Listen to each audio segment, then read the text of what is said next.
मच्छीमार होड्या तसेच छोट्या मोठ्या बार्ज यांना कुंडलिका समुद्रामार्गे प्रवास करताना रेवदंडा पुलानजीक बुडालेली बार्ज बाहेर काढण्याची प्रक्रिया सुरू करण्यात आली आहे। रेवदंडा पुलानजीक काही वर्षापासून बुडालेली बार्ज समुद्राच्या पाण्यातून बाहेर न काढल्याने तेथून ये-जा करणाऱ्या लहान मोठ्या बोटी बार्ज यांना धोकादायक ठरत होती। याबद्दल मच्छीमार व्यावसायिकांनी नाराजी व्यक्त केली होती।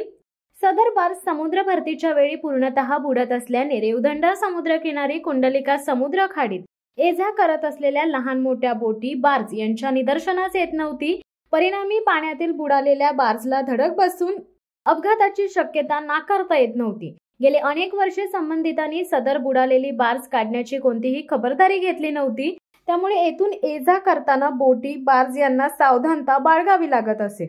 तसेच कुंडलिका समुद्र खाडीत नवीन बोट अथवा बार्ज येथून ये-जा करत असल्यास बुडालेली बार्ज भरतीच्या वेळेत दिसत नसल्याने व बुडालेल्या बार्जबद्दल माहिती नसल्याने अपघाताची शक्यता होती। याबाबत रेवदंडा बंदर निरीक्षक सतीश देशमुख यांच्याशी संपर्क केला असता सदर समुद्रात बुडालेली बार्ज काढून घेण्याबाबत संबंधित बार्ज मालकास सूचना केली आहे। मात्र याबाबत बार्ज मालकांनी कोणत्याही प्रकारचे सहकार्य दिले नसल्याचे म्हटले होते।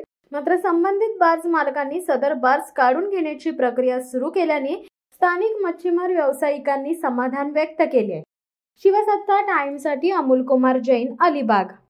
दे धडक बेधडक वृत्त देणाऱ्या आपल्या शिवसत्ता टाइम्स न्यूज चॅनलला लाल बटन दाबून सबस्क्राईब करा आणि बेल आयकॉनला क्लिक करायला विसरू नका।